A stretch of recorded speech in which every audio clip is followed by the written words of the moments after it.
কাণ্ড! হায় হায় হায় হায় হায় হায় হায় হায়! এ কি হলো গুরু গো? আমি যে তোমার কথা রাখতে পারলাম না গো। জীবনে একটাও জ্যান্ত ডাকাত ধরতে পারলাম না গো। বলো হে গুরুদেব গুফো দারোগার জয়! গুলটে মামা, এসব কি হচ্ছে? দারোগা বাবুর গুরুদেব গুফো দারোগার পুজো চলছে। ও গুলটে মামা, হায় হায় হায় হায় হায়! এ কি আমি দেখলাম গো? ও গুরুদেব গো, উজবুক গুলো চলে এসেছে গো। কি কাণ্ড! দূর হয়ে যা বলছি, নয়তো তোদের একদিন কি আমার গুরুদেবের একদিন। এই ছিল আমার কপালে গো।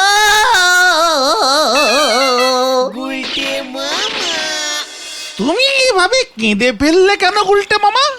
বলহরি দারোগার কান্না দেখে নিজেকে আর ধরে রাখতে পারোনি, তাই না? আবেগ আবেগ, কান্নার বেগ পেয়ে গেছে আবেগে। ওরে তোরা চুপ কর। আমার শেষ ডায়লগটা তোরা মন দিয়ে শুনিসনি তাহলে? শেষ ডায়লগ?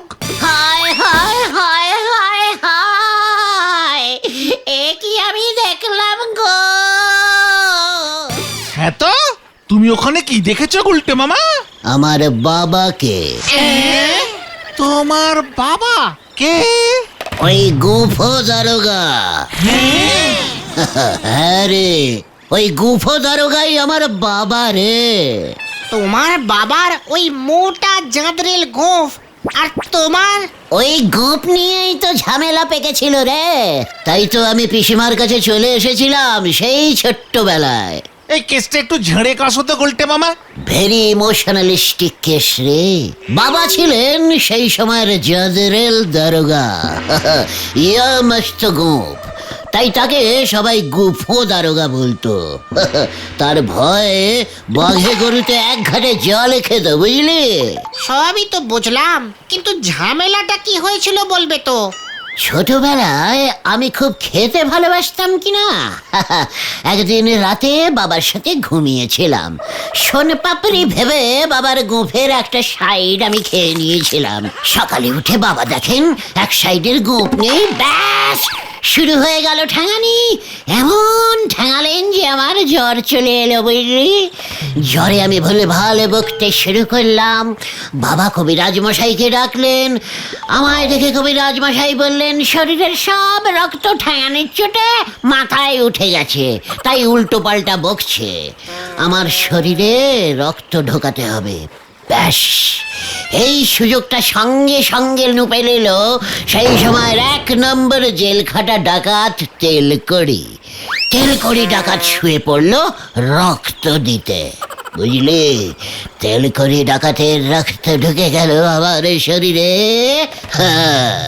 এবার বুঝেছি, তাই তুমি খোঁচে গেলেই বলো তোমার শরীরে ডাকাতের রক্ত। একদম ঠিক কথা বলেছিস পাঁচু। আর সেটাই হলো গিয়ে যত ঝামেলা। কেন? একজন জাদরেল দারোগার ছেলের শরীরে কিনা ডাকাতের রক্ত। কবি নাহি। আর তাই বাবা আমাকে ত্যায্য ছেড়ে মানে বাড়ি থেকে খেদিয়ে দিলেন। পিসিমাও আমাকে নুপে নিলেন, কোলে করে মানে সঙ্গে করে নিয়ে এলেন আর কি।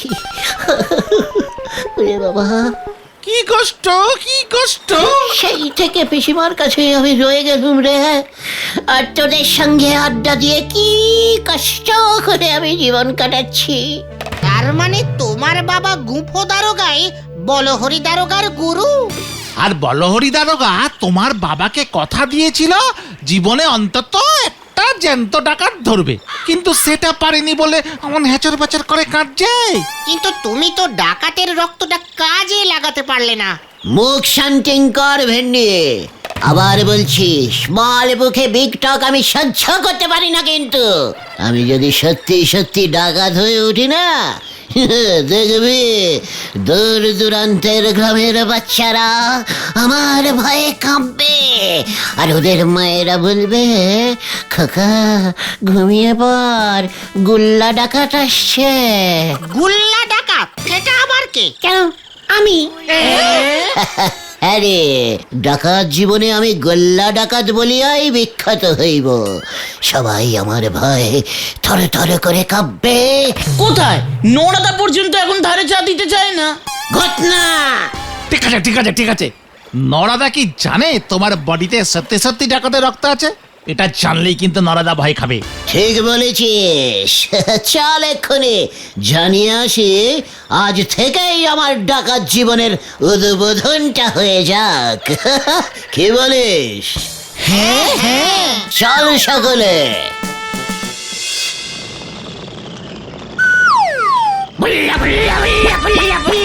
এই নরা, চা দে দেখি। দেবনে ও যতই নম্প জম্প করো চা হবে নে। আরে এক কাপ চাও তোমারে বাকিতে দেওয়া যাবে নে। যা, নরা, তুই হয়তো জানিস না আমার শরীরে ডাকাতের রক্ত ঢোকানো আছে। ও অক্ত টক্ত সব সরবত হয়ে গেছে। তোমার মতো ফুটো ডাকাতের ভয় আমি পাই নেই, তোমারে বলে দিলে। পাঁচু, নরা আমাকে ফুটো বলছে। ওকে বলে দে আমার শরীরে ভয়ঙ্কর তেল করি ডাকাতের রক্ত আছে কিন্তু। হরি বল, এইসব তেল করি দেখে আমারে কিছু করতে পারবে নে। আমার এক কথা, ফেলো করি মাকো তেল, টাকা দাও চা খাও। কি?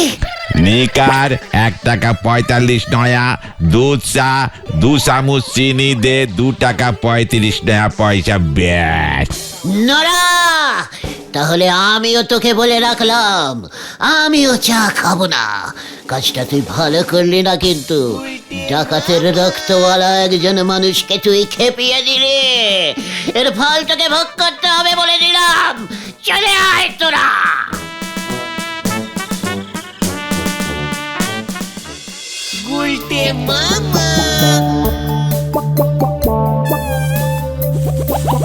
না না না না না, আমাকে দেখছি গুল্লা ডাকাত হতেই হবে।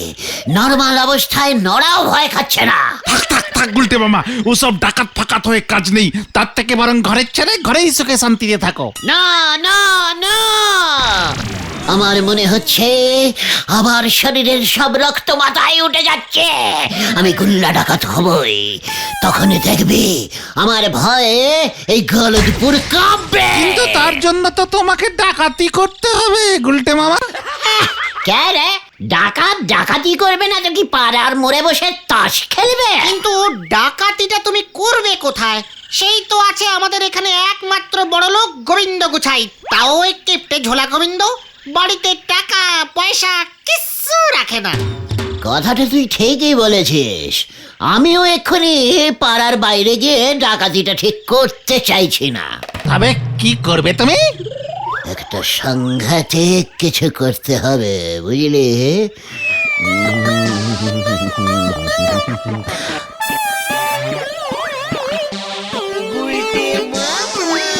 পেয়েছি! ভেবে দেখ সিনটা। গভীর রাত, ঝোলা গোবিন্দ ট্রাক ভর্তি করে ঝোলা গুড় আনছে। হঠাৎ পথের মাঝখানে হাজির হলো গুল্লা ডাকাত।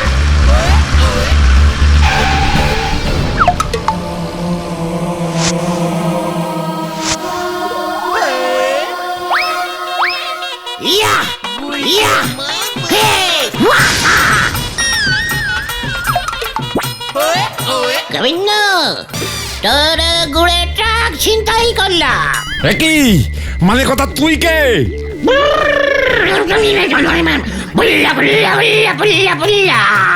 আমি গুল্লা।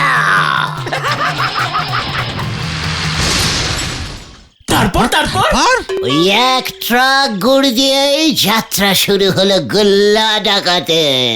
অতগুলো গুড় নিয়ে তুমি কি করবে? সেটা পরে ভাববো। হয়তো ওই ঝোলা গোবিন্দের কাছেই আবার হাফ দামে বেচে দেবো। তুমি শেষ পর্যন্ত গুড় ডাকাতি করবে? তার উপর তুমি তো সাইকেলও চালাতে পারো না, আস্তে একটা ট্রাক নিয়ে তুমি ভাগবে? এটা একটু বাড়াবাড়ি হয়ে গেল না গুলটে মামা? মানে যাকে, ওটা তো কল্পনায় ছিল। আসলে তো আমি অন্য কিছু করব। যাই করো, ডাকাতি করো না, তাহলে কিন্তু বলহরি দারোগা আরো রেগে যাবে। ও গুরুদেবের কাছে প্রতিজ্ঞা করেছে যে ও জ্যান্ত ডাকাত ধরবে। পাড়ার মধ্যেই যদি তোমার মতন এমন একটা নেতানো ডাকাত পায়, তাহলে কিন্তু তুমি বিপদে পড়ে যাবে গুলটে মামা। নেতানো ডাকাত ভেন্ডি, মুখ শান্তিং কর বলে দিলাম। ওই বলহরি দারোগা যদি বাঘা কুল হয়, মানে আমিও তাহলে বাঘা তেঁতুল। দরকার হলে আমি ডাকাতি করবই না। তাহলে গুল্লা ডাকাত কি করবে? কিডন্যাপ। কাকে? এই গলদপুরের একমাত্র বড় লোকের ওই একমাত্র মেয়ে পটেশ্বরীকে। আরে গলদপুরের বলো ছেলের দল, ওই পটেশ্বরীকে হরণ করব আমি, মোটা মুক্তিপণ দাবি করব। আর গোবিন্দ গুচ্ছেদ মুক্তিপণ না দিলে? উল্লা পুল্লা পুল্লা গুল্লা পুল্লা, গুল্লার ডেরায় আটকে রাখবো।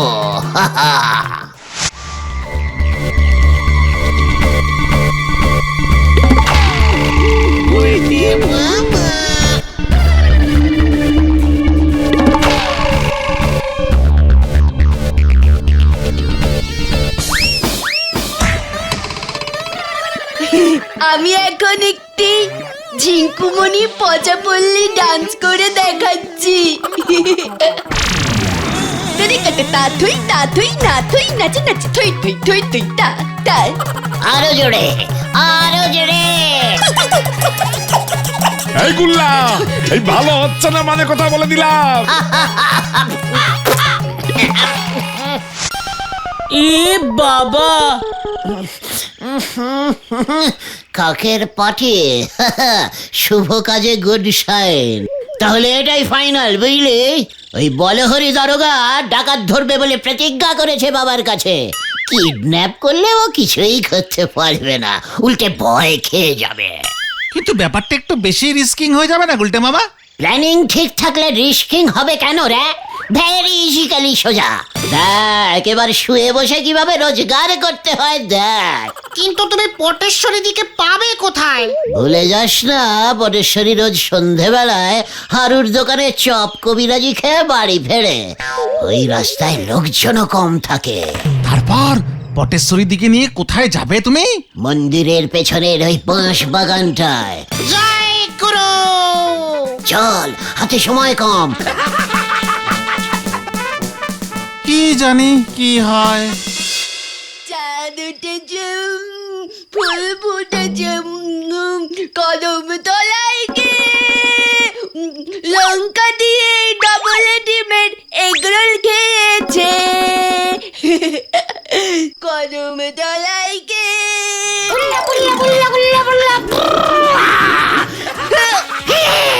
খবরদার, হুঁশিয়ার, ইয়ে মানে সমাজদার। এই, তুই কে রে? আমি আমি আমি আমি আমি আমি কালা নাকি? তুই ছাড়া আর এখানে কে আছে? আমি হলাম যে গুল্লা গুল্লা গুল্লা। এই, একই কথা তিনবার করে বলিস কেন? আমার কাছে কি চাই?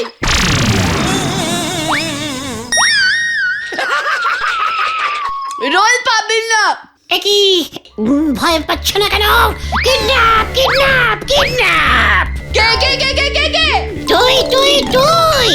ওমা, তাই আমাকে কে কিডন্যাপ করলো? কখন? আমি এই এখন, এই মাত্র। চল আমার সঙ্গে। কোথায়? পাহাড়ি জায়গায় না সমুদ্রের আশেপাশে?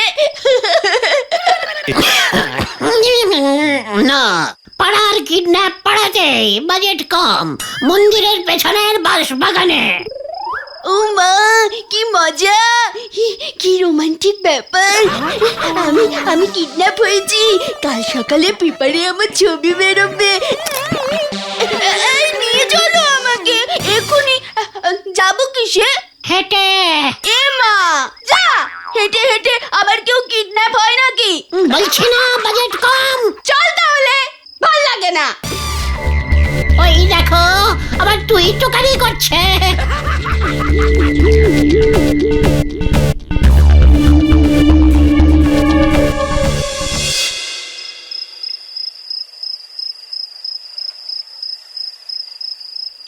ইকি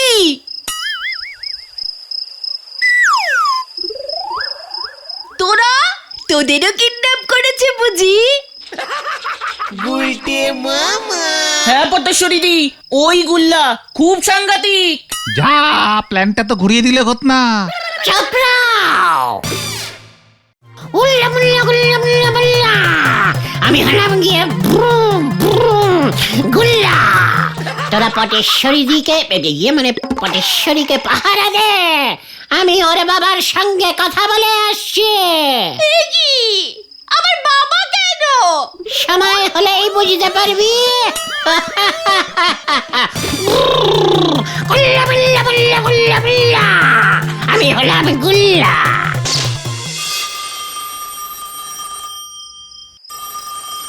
একে ফোনটা ধরছে না কেন? ঝোলা গোবিন্দের নাম্বারটা আমার মুখস্থ। এতবার এত কাজে ফোন করেছি, এত দেরি তো করে না। ঘুমিয়ে পড়লো নাকি? Hello hello hello, hello hello.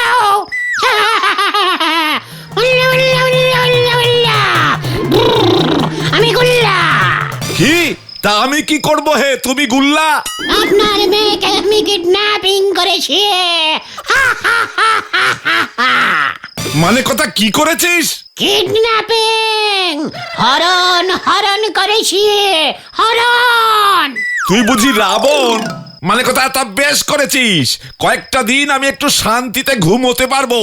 এই 5 লক্ষ টাকা চাই আমার। কি? 5 লক্ষ? 5 পয়সাও পাবি না মানে কথা। কি 1 লক্ষ?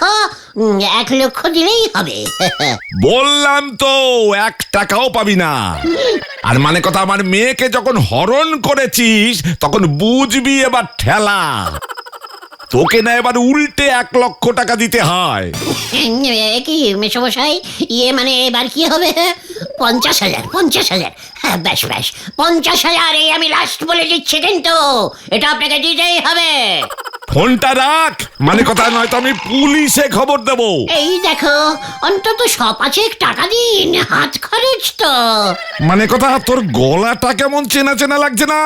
এই খেয়েছে, আমি রাখছি মেশমশাই।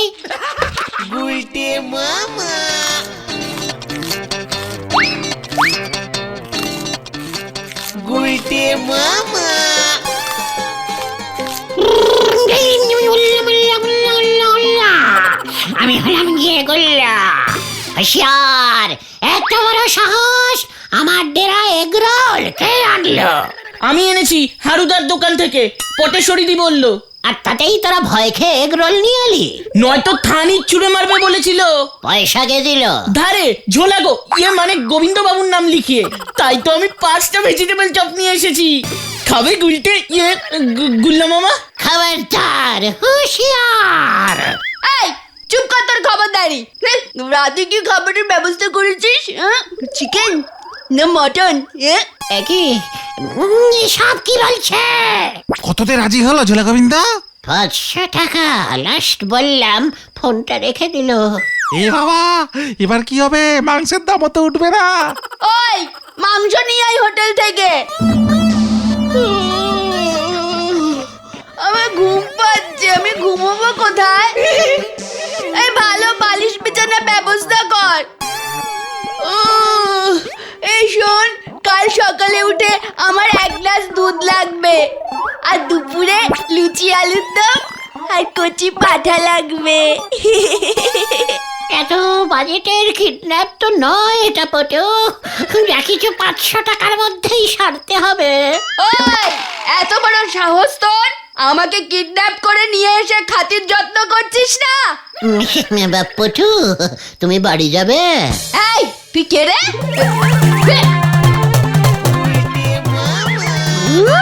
তুই গুলটে না? মানে আমি গুল্লা ছিলাম, গুলটে হলাম। এত বড় সাহস তোর! খালি পকেটে আমাকে কিডন্যাপ করতে এসেছিস, তার উপর হাঁটিয়ে হাঁটিয়ে আমাকে এখানে এনেছিস।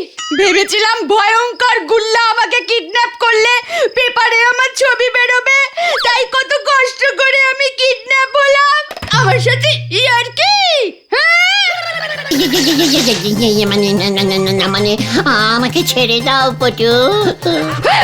ওঠ ওঠ বলছি, আমার বাবার থেকে কত টাকা চেয়েছিস বল, তোর কুবুদ্ধি আমি বুঝে গেছি। ওরে বাবারে, উফ মাগো, উফ খুব লেগেছে কোমরে। উফ, 5 লাখ দিয়ে শুরু করেছিলাম, 500 টাকা এসে নেমেছিলাম, তাও দেবে না বলছে। আমি তোকে দেব 500 বার কান ধরে ওঠ বস কর। সব কি খুঁজছো পটু? মানে না শোনা করে না। কর বলছি। করছি করছি, বলছিলাম 100 করলে হবে না? শুরু কর। 1, 2, 3, 4, 5। কি দরকার ছিল তোমার এসব ঝামেলা করবার? সব সময় মানুষ যা ভাবে তা হয় না রে, হয় না। পটেশ্বরী দিয়ে এতক্ষণে বাড়ি চলে গিয়ে ঘুমিয়েও পড়েছে। আমরা এত রাতে ফিরছি, বাড়ি ফিরলে বাবাও ঠেঙাবে। ওরে আমি কি ভেবেছিলুম নাকি রে যে ওই ঝোলা গোবিন্দ ওই রেটের কিপটে আর ওই মেয়ে ওই রেটে খায়? খাবার খরচটা হিসেবে ধরিনি রে। কিন্তু নরাদা যদি ঘটনাটা জানে কি হবে?